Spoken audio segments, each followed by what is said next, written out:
네, 국내 발생 코로나19 확진자 숫자가 좀처럼 떨어지지 않자 방역당국은 현행 거리두기 단계를 오늘부터 2주 연장하기로 했습니다. 대신 기본 방역 수칙을 강화했습니다. 강화된 수칙이 적용되는 시설은 도서관이나 미술관 등 9곳이 더 늘어났습니다. 취재기자 연결합니다. 정현우 기자. 네, 서울 홍대 거리에 나와 있습니다. 네.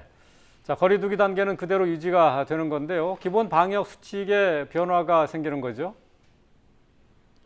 네, 그렇습니다. 제가 나와 있는 이곳 홍대거리 각양각색의 상점과 시설이 몰려 있어서 인파들 역시 몰리는 곳인데요.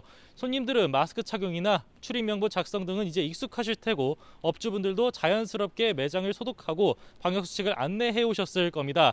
다만 오늘부터는 기본적으로 지켜야 하는 기본 방역수칙의 개수가 전보다 더욱 늘어나게 됩니다. 중점관리시설을 위주로 방역관리자를 둬야 했던 것과 달리 식당 등 시설에서도 방역관리자 지정은 앞으로 필수입니다. 방역당국은 이용자와 종사자의 증상과 체온을 확인하고 이상이 있으면 출입을 제한해야 한다는 수칙을 못 박았습니다.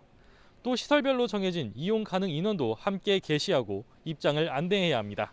입장할 때 출입명부 작성은 일행 모두 한 명씩 해야 한다는 수칙도 재확인 했는데요. 일행 가운데 한 명만 이름을 적고 나머지 외 몇 명이라고 이렇게 써서는 안 됩니다.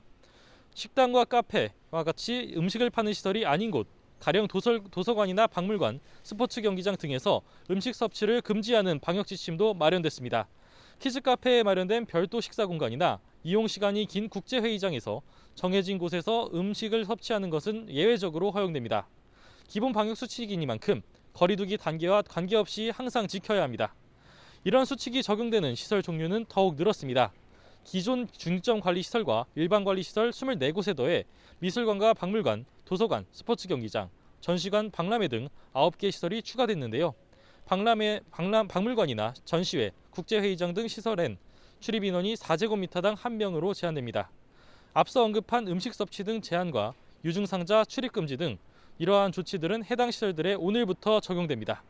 방역당국은 이러한 기본 방역 수칙을 안 지킬 때 과태료를 부과하는 건 다음 달 4일까지 미룬다는데요.